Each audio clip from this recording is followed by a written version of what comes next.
أعوذ بالله من الشيطان الرجيم. بسم الله الرحمن الرحيم. اليوم أكملت لكم دينكم وأتممت عليكم نعمتي ورضيت لكم الإسلام دينا. صدق الله العظيم. وقال النبي صلى الله عليه وسلم: إن الرسالة والنبوة قد انقطعت فلا نبي بعدي ولا رسول بعدي او كما قال علیہ السلام. قابل احترام حضور و دوستوں، دین شریعت جن دو شاخوں پر منحصر ہے ان میں سے ایک عقائد ہے اور دوسرے احکامات ہے.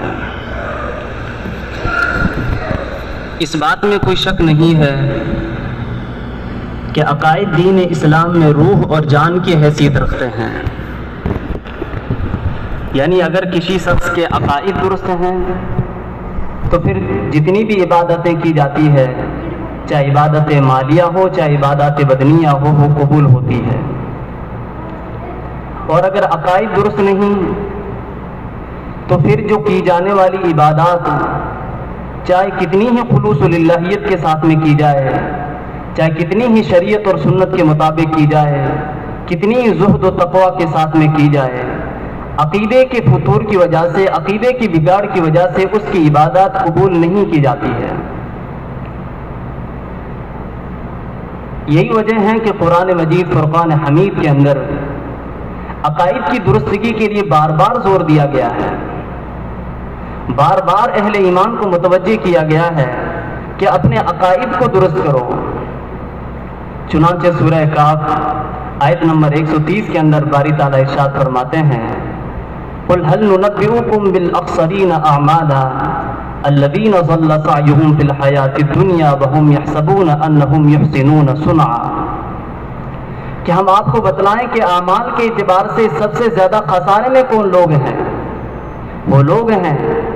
کہ جو لوگ اپنی دنیاوی زندگی کے اندر بہت ساری محنتیں کرتے ہیں، بہت ساری کوششیں کرتے ہیں، لیکن ان کی محنتیں اور ان کی کوششیں دنیا ہی کے اندر ضائع ہو جاتی ہیں، اور ان کو یہ خوش فہمی لگی ہوئی ہے کہ ہم آخرت کے اعتبار سے ہم بہت کچھ تیار کر رہے ہیں. حالانکہ یہ ان کی خوش فہمی ہے، حقیقت اس طرح کی نہیں ہے. اس آیت کریمہ میں اعمال کرنے والوں کو متوجہ کیا گیا ہے کہ جو لوگ اعمال کرتے ہیں وہ اعمال کرنے والے خسارے کے اندر ہیں،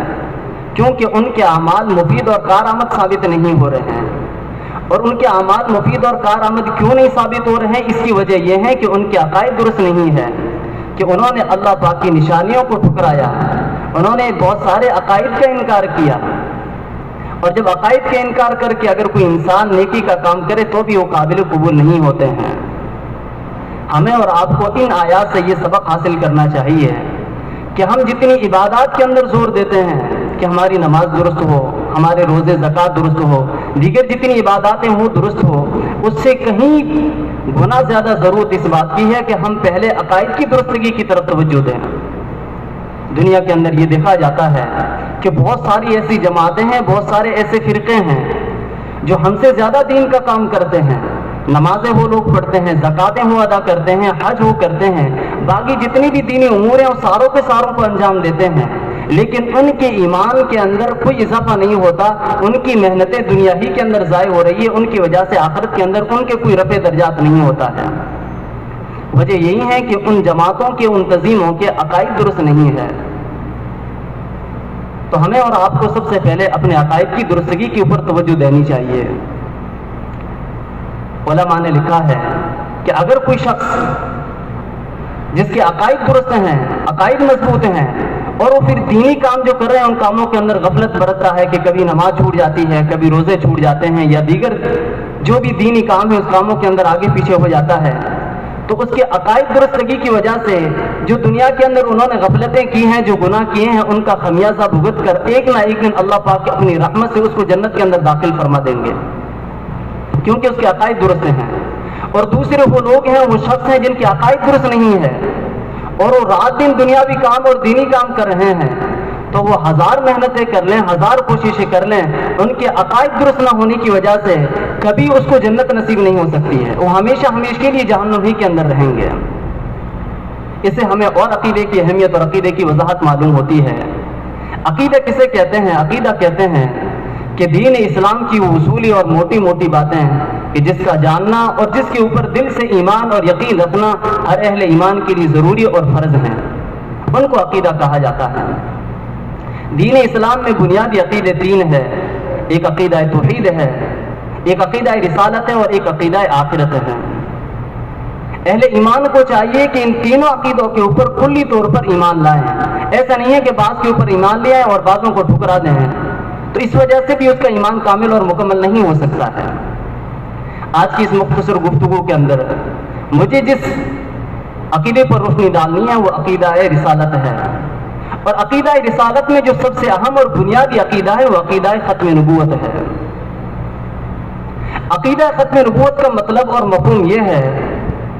کہ اللہ رب العزت نے انسان اور جنات کی رشد و ہدایت کے لیے سیدنا آدم علیہ السلام سے انبیاء علیہ السلام کا روحانی سلسلہ جاری کیا تھا۔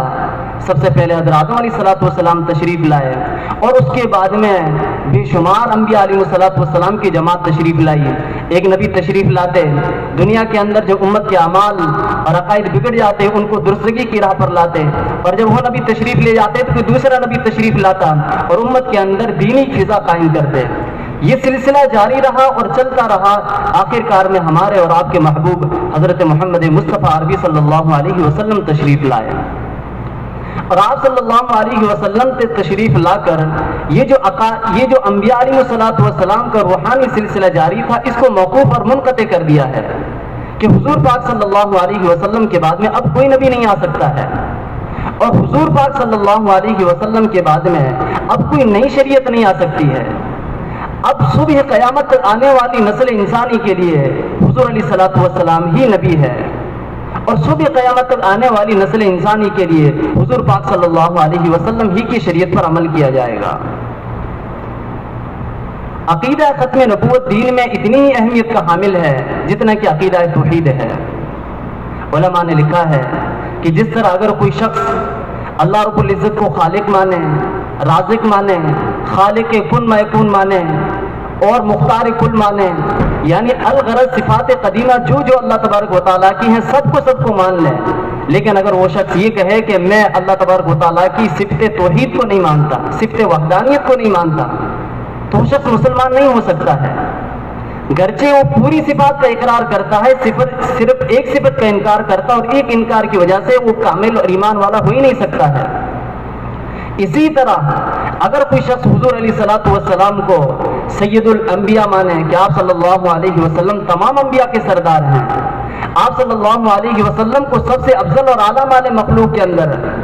آپ صلی اللہ علیہ وسلم کے معجزات کا اقرار کریں، آپ صلی اللہ علیہ وسلم پر نازل شدہ قرآن مقدس کو مانیں، لیکن اگر حضور علیہ السلام کے اس منصب ختم نبوت کا انکار کرے تو اس کا بھی اسلام کے اندر کوئی حصہ نہیں ہے۔ یعنی جس طرح عقیدہ توحید کے اندر کسی طرح کا شرک ممکن نہیں ہے، اسی طرح عقیدہ ختم نبوت کے اندر کسی طرح کا بھی کسی اور نبی کا دخل ممکن نہیں ہے، کہ اللہ تبارک و تعالی واحد ذات ہیں اور حضور پاک صلی اللہ علیہ وسلم خاتم النبیین ہے، اور آپ صلی اللہ علیہ وسلم کا خاتم النبیین ہونا یہ جزو ایمان ہے، یہ جزو شہادت ہے، یہ ایمان کا حصہ ہے۔ اگر کسی شخص کے اس عقیدے کے اندر فتور آتا ہے تو اس کا ایمان اور اس کے اعمال سارے کے سارے ضائع اور اکارت ہیں۔ اور یہ عقیدہ اتنا اہم ہے کہ قرآن مجید فرقان حمید کے اندر کئی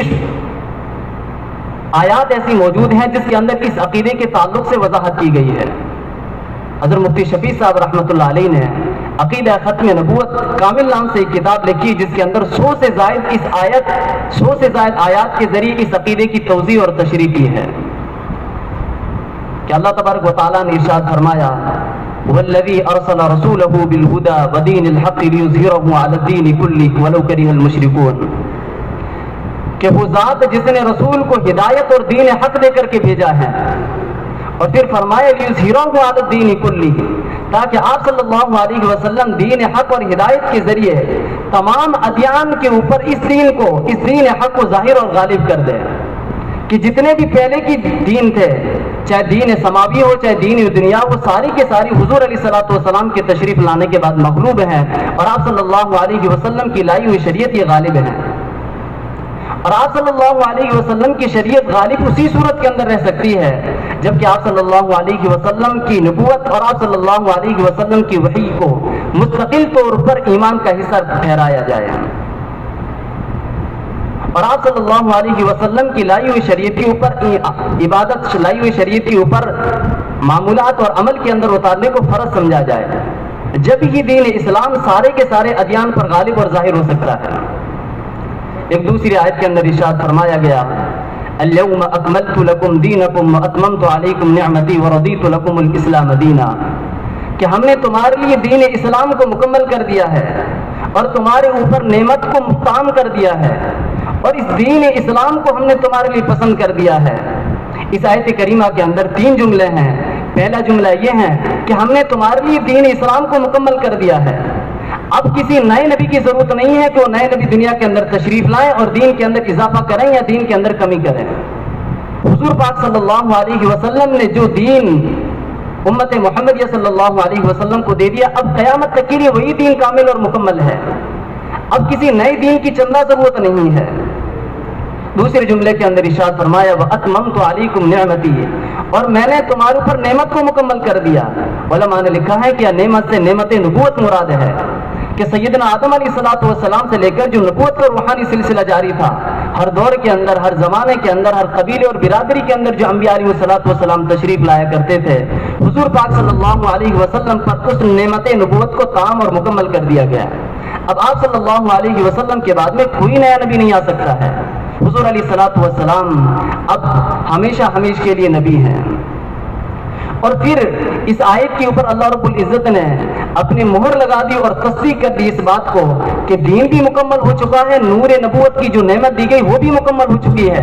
اور یہ جو دین تمہیں ملا گیا ہے اسی دین کے لیے میں نے تمہیں پسند کیا ہے کہ اگر اس دین کے اوپر چلو گے کہ دین کے اندر نہ اب کوئی اضافہ کرے نہ کوئی کمی کرے اور نہ حضور علیہ السلام کے بعد میں کسی نبی کو مانے، تو یہی دین مکمل ہے، اور جو اس دین کے اوپر چلے گا وہ اسی دین کے اوپر میری خوشنودی ہے۔ علماء نے یہاں ایک نقطے کی بات لکھی ہے،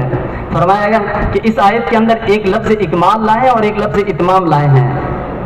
اکمال اس نقص اور اس کمی کے مقابلے میں بولا جاتا ہے جو خوارج کی کمی ہوتی ہے، خارجی اوصاف کی جو کمی ہوتی ہے اس کے لیے اکمال کا لفظ بولا جاتا ہے۔ تو اللہ رب العزت نے اس دین کو مکمل کر دیا، یعنی اس دین کے اندر باہر کی چیزوں کی ضرورت نہیں ہے کہ اب اس دین کے اندر اور نئی چیزیں داخل کی جائے، کیونکہ یہ دین مکمل ہو گیا ہے۔ اور دوسرے جملے کے اندر اتمام نعمت کا فرمایا ہے، اور اتمام علماء نے لکھا ہے کہ یہ اتمام جو نقص اور کمی کے مقابلے میں آتا ہے یہ اندرونی کمی ہوتی ہے،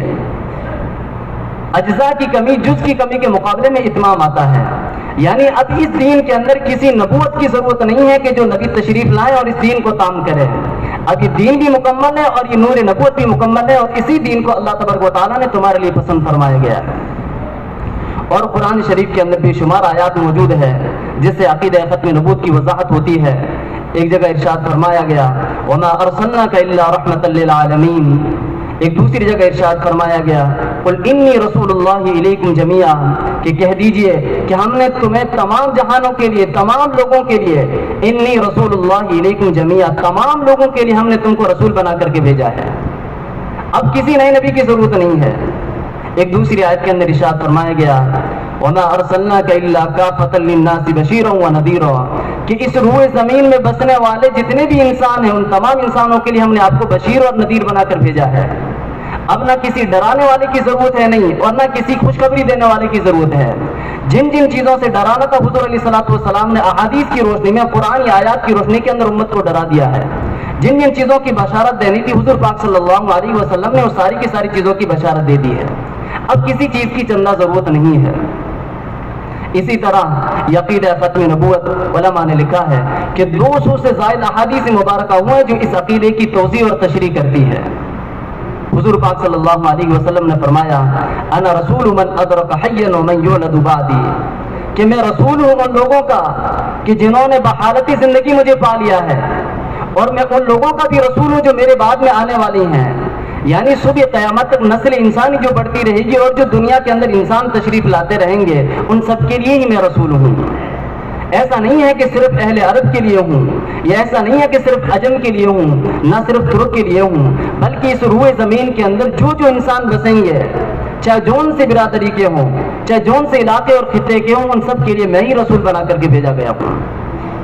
ایک دوسرے حدیث کے اندر آپ صلی اللہ علیہ وسلم نے ارشاد فرمایا، ان مثلی و مثل الانبیاء من قبلی کمثل رجل بنا بیتا فاجمله واحسنه الا موضع لبنة من زاویة فجعل الناس يطوفون ويتعجبون له ويقولون هلا بزيت هذه اللبنة قال فانا اللبنة وانا خاتم النبيين۔ حدیث کے اندر آپ صلی اللہ علیہ وسلم نے ارشاد فرمایا کہ میری اور میرے سے پہلے جو انبیاء سابقین گزرے ہیں ان کی مثال ایسی ہیں جیسے کہ ایک شخص نے کوئی مکان بنایا اور اس مکان کو اتنا حسین اور جمیل بنایا کہ اس مکان کو پورے کو تیار کر دیا گیا، صرف ایک زاویہ اور ایک کونے کے اندر ایک اینٹ کی جگہ خالی رکھ لی گئی، باقی پورا مکان تیار کر دیا گیا۔ اب جب لوگوں نے ان کو دیکھا تو لوگ تعجب بھرے انداز میں کہہ رہے ہیں کہ کیا یہ حسین و جمیل مکان ہے، کیا یہ اچھا ہوتا ہے کہ جو ایک اینٹ کی جگہ خالی ہے اس ایک اینٹ کی جگہ کو بھی پر کر دیا جاتا۔ حضور پاک صلی اللہ علیہ وسلم نے فرمایا کہ اس ایک اینٹ میں ہی ہوں، یعنی جو پورا مکان تیار ہوا یہ قصر نبوت ہے کہ جتنے انبیاء علیہ الصلوۃ والسلام تشریف لائے اور سارے تشریف لاتے رہے پورا مکان تیار ہو گیا، آخر کے اندر ایک جو اینٹ کی جگہ بچ گئی ہے وہ ایک اینٹ کی جگہ میری نبوت ہے، اب وہ میں نے تشریف لا کر کے وہ اینٹ کی جگہ بھی پر کر دی ہے، اب مکان اور زیادہ حسین و جمیل ہو گیا ہے، اب اور زیادہ قابل دید ہو گیا ہے کہ لوگ ان کو فخر کی نظر سے دیکھیں، اور اس کے ساتھ ساتھ میں یہ بھی بات معلوم ہو گئی کہ اب اس مکان کے اندر کسی چیز کی ضرورت نہیں ہے کہ کوئی شخص جعلی نبوت کا ڈھونگ رچ کر کے اور اس کے اندر اینٹ لانے کی کوشش کرے، اب وہ مکان حسین و جمیل ہو چکا ہے، وہ مکان پورا کا پورا تیار ہو چکا ہے۔ اور اسی حدیث کی وضاحت کرتے ہوئے آپ صلی اللہ علیہ وسلم نے فرمایا کہ شان نبوت کے ساتھ ساتھ میں عقیدہ ختم نبوت حضور علیہ الصلوۃ والسلام کی ایک عظیم نعمت اور عظیم امتیاز ہے، جس کی وجہ سے حضور علیہ الصلوۃ والسلام کو دیگر انبیاء سابقین پر فضیلت حاصل ہوتی ہے کہ حضور پاک صلی اللہ علیہ وسلم سارے انبیاء کے سلسلے کو ختم کرنے والے ہیں۔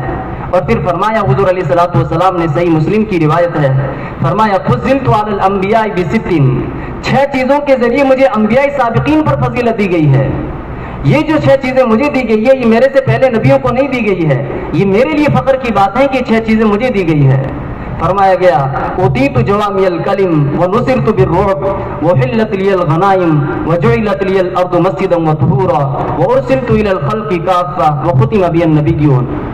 ان میں سے جو آخری دو جملے حضور علیہ الصلوۃ والسلام نے تشریف فرمائے کہ میرے لیے اعزاز اور فخر اور فضیلت کی بات یہ ہے کہ ارسلت الی الخلق کافہ، میں تمام جہانوں کے لوگوں کے لیے نبی بنا کر کے بھیجا گیا ہوں۔ امم سابقہ کے اندر جو انبیاء علیہ الصلوۃ والسلام تشریف لاتے ہیں وہ کسی خطے کے لیے خاص ہوتے ہیں یا کسی قبیلے اور برادری کے لیے خاص ہوتے ہیں، لیکن میری جو نبوت ہے یہ کسی قبیلے یا کسی برادری کے لیے خاص نہیں ہے، بلکہ روئے زمین میں بسنے والے ہر انس و جن کے لیے میری نبوت ہے۔ اور دوسرے جملے کے اندر ارشاد فرمایا کہ مجھے دیگر انبیاء سابقین کے جو فضیلت حاصل ہو یہ ہے کہ وہ ختم بی النبیون، میرے ذریعے نبوت کا سلسلہ ختم کر دیا گیا ہے۔ تو میرے بزرگوں اور دوستوں، اس بات سے ہمیں یہ معلوم ہوا کہ عقیدہ ختم نبوت اتنا واضح اور اتنا روشن ہے کہ قرآن کریم کی 100 سے زائد آیات اس کی تصریح کرتی ہے، اور 200 سے زائد احادیث متواترہ اس عقیدہ ختم نبوت کی توضیح اور تشریح کرتی ہے۔ اور اس کے بعد میں فخر کی بات یہ ہے کہ امت محمدیہ صلی اللہ علیہ وسلم کے اندر سب سے پہلے جس عقیدے پر یا جس مسئلے کے اوپر اجماع ہوا ہے وہ اجماع اسی مسئلے پر ہوا ہے کہ اگر مدعی کوئی نبوت ہے تو اس کو قتل کیا جائے گا۔ حضور پاک صلی اللہ علیہ وسلم کے آخری دور کے اندر مسیلمہ کذاب نامی شخص نے نبوت کا دعویٰ کیا، اور حضور پاک صلی اللہ علیہ وسلم کے بعد جو سیدنا ابو بکر صدیق رضی اللہ تعالی عنہ کی دور خلافت شروع ہوا،